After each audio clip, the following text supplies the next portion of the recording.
시청자 여러분 안녕하십니까? BOA 모닝뉴스 시작합니다.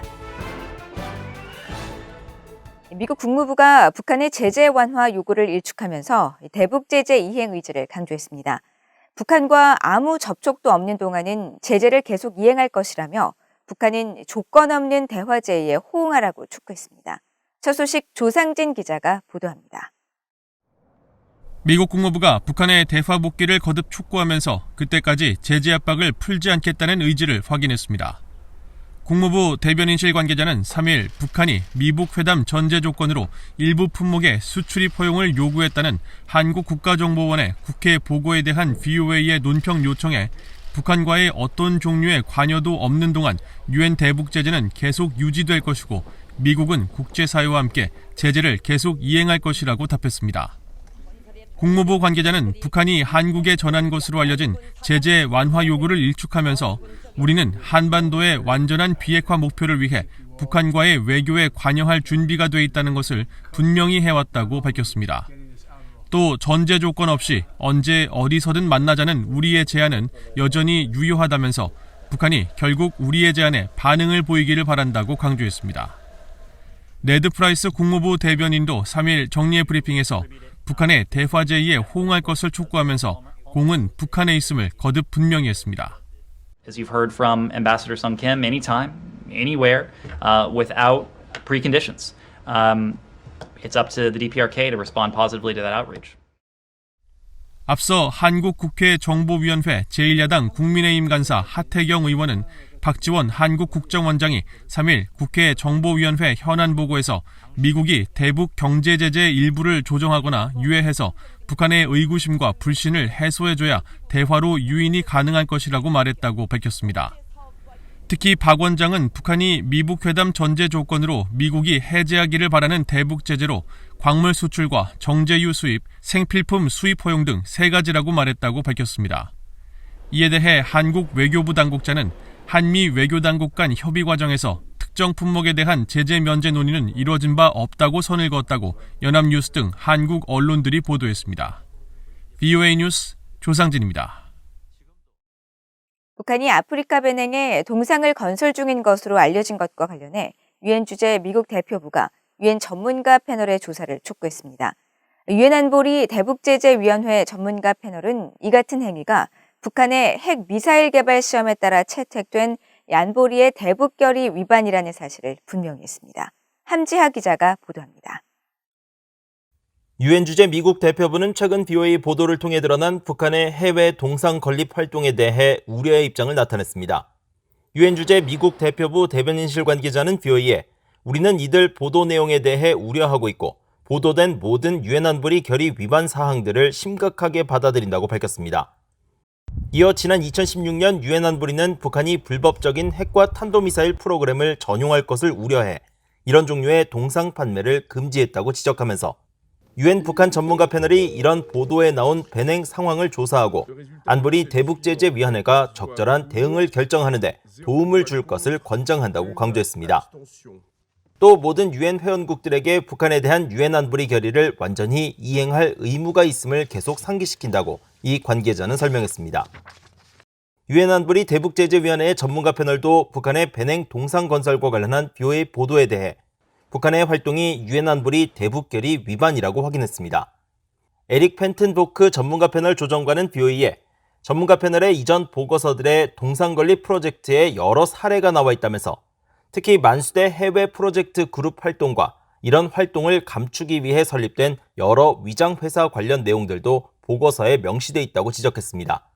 그러면서 이 같은 동상 건립 프로젝트는 유엔 회원국들이 완전하게 이행할 책임이 있는 여러 유엔 결의에 전적으로 위배된다고 강조했습니다. 앞서 BOA는 유엔 대북제재 대상인 만수대 해외 프로젝트 그룹의 위장회사가 아프리카 베냉 최대 도시인 코토누에 높이 30m의 동상을 건립 중이란 사실을 보도하고 이후 해당 동상의 도면을 입수해 공개한 바 있습니다. 북한의 잇따른 핵과 미사일 개발 시험에 따라 유엔 안보리는 지난 2016년 결의 2321호를 통해 북한이 해외로 동상을 수출하는 행위를 금지했고 이듬해 추가 채택한 결의 2371호에서는 만수대 창작사의 해외 법인인 만수대 해외 프로젝트 그룹을 제재 명단에 올린 바 있습니다. 또 유엔 회원국들이 북한 정권과 어떤 종류의 사업도 하지 못하도록 했으며 2019년 12월을 기준으로 모든 북한 노동자들을 본국으로 돌려보내도록 했습니다. BOE 뉴스 함재합니다.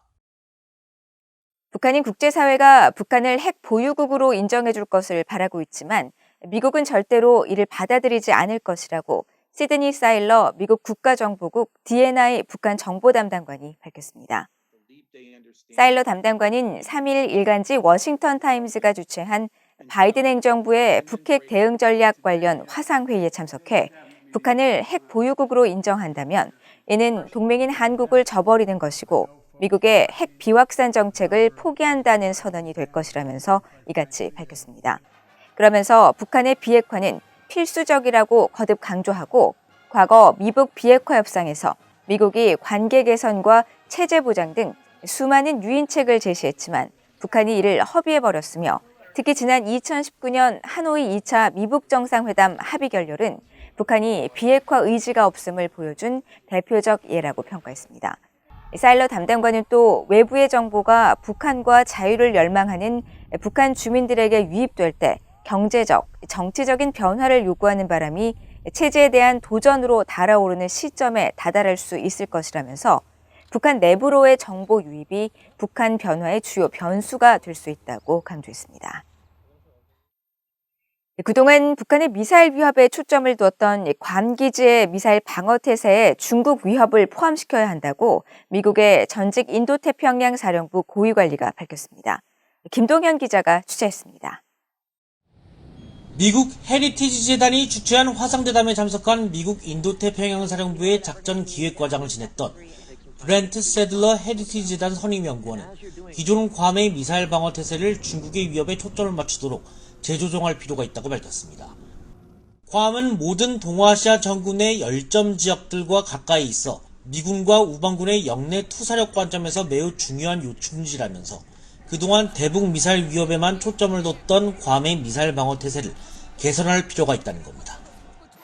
Sits right about a little under 3,000 miles from all of the hot spots in the East Asian theater. Another part of that's important to reiterate about Guam is it is also close enough to a lot of our partners in the region, like Singapore, South Korea, Japan, and Malaysia, that also visit with their military forces as well as conduct operations and exercises with our forces there. 세들러 선임연구원은 특히 현재 괌에 배치된 고고도 미사일 방어 체계 사드는 지난 2013년 북한의 미사일 위협을 고려한 긴급 요청에 따라 배치했지만 당초 중국이 부상하는 위협을 고려했던 것은 아니었다고 설명했습니다. 그러면서 추가적으로 이지스 어쇼호 등의 방어 체계 배치가 요구되지만 실전 배치까지 3년 정도 소요된다는 점을 감안하면 단기적인 중국의 위협을 억제하기에는 충분하지 않다고 말했습니다. So if we don't get Aegis ashore, that's like takes about 3 years to build. You're going to have to need, in order to be inside this Davidson window, Admiral Davidson window, to deter China in the near term, you need something there sooner. A couple of things to consider. 세들러 전 과장은 중국의 영내 접근 차단 전략인 이른바 반접근 지역 거부 전략에 당장 대응할 수 있는 태세가 필요하다며 내년에 퇴역 예정인 미 해군 순양함 3척을 거론했습니다. 이 순양함들은 모두 탄도미사일 방어 능력을 갖추고 있어 당장 퇴역시키기보다는 괌 항구에 정박시켜 제한적으로라도 이지스 어쇼어의 역할을 수행할 수 있는 임시적 방안도 모색해야 한다는 겁니다. 세들러 전 국장은 이어 북한의 미사일 위협을 염두에 두고 배치한 사드가 중국 위협에 대응하지 못하느냐는 사회자의 질문에는 유사시 중국은 탄도미사일뿐 아니라 순항미사일 등 여러 수단을 통해 괌의 운용을 무력화시키려 할 것이라면서 사드 역할은 여전히 필요하지만 특히 중국의 순항미사일의 경우 패트리어트나 사드가 적절한 해답이 될 수는 없으며 육군의 대로켓, 곡사포, 박격포 요격체계, CLM 전개도 반드시 필요하다고 답했습니다. 그러면서 사드의 경우 향후 실전 배치할 이지스 어쇼어와 완벽한 상호 운용 통합에 성공할 수 있을지, 또 미군 항공 전력의 경우 영내 해군의 미사일 방어 자산과 성공적으로 통합시킬 수 있을지 여부가 방어 역량 개선의 핵심 관건이라고 강조했습니다. VOA 뉴스 김동현입니다. 이달로 예정된 미한 연합훈련의 시행 여부와 규모가 아직 결정되지 않은 가운데 미국과 일본, 영국, 호주군이 참여하는 실기동 훈련이 한반도 인근 일본 해역에서 시작됐다고 일본 정부가 밝혔습니다. 기시노부 일본 방위상은 3일 정례브리핑에서 미국 주관으로 일본과 영국, 호주가 2일부터 오는 27일까지 펼쳐지는 대규모 광역훈련 LSG-21에 참여했으며 8월 하순쯤 일본 남방해역에서 영국 항공모함 퀸 엘리자베스호와 함께 해상 공중작전을 진행할 예정이라고 설명했습니다. 미국 인도태평양 사령부도 지난 2일 훈련 시작에 앞서 미국 육해 공군과 해병대, 영국 육군, 호주 방위군, 일본 자위대 병력이 참여하는 실기동 훈련을 통해 영내 위협을 억제하고 동맹 간 상호 운용성과 이해를 높이는 데 주력할 예정이라고 밝혔습니다. 이런 가운데 북한 외무성은 3일 영국의 퀸 엘리자베스 항모 등을 포함한 이번 훈련은 북한에 대한 일종의 도발이라면서 가뜩이나 예민한 지역 정세를 긴장시키는 결과만 초래할 것이라고 주장했습니다. 한국 정보당국이 공공부문에 대한 사이버 위기 경보를 관심으로 한 단계 격상한 가운데 북한 해킹 조직이 악성 전자문서를 활용해 새로운 해킹 공격에 나선 정황이 포착됐습니다.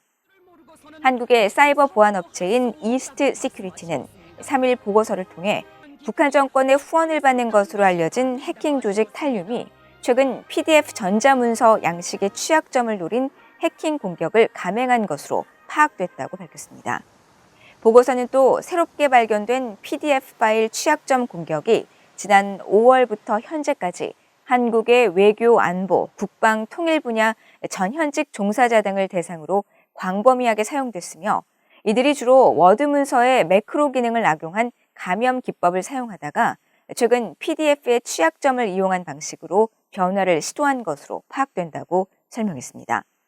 이스트 시큐리티 측은 탈륨이 최근까지 한국 내 장차관급 고위직 한국 정부 인사들을 상대로 지속적인 해킹 시도를 수행하고 있는 정황도 포착하고 있다면서 PDF 취약점 공격이 은밀하게 수행되는 만큼 각별한 주의가 필요하다고 강조했습니다.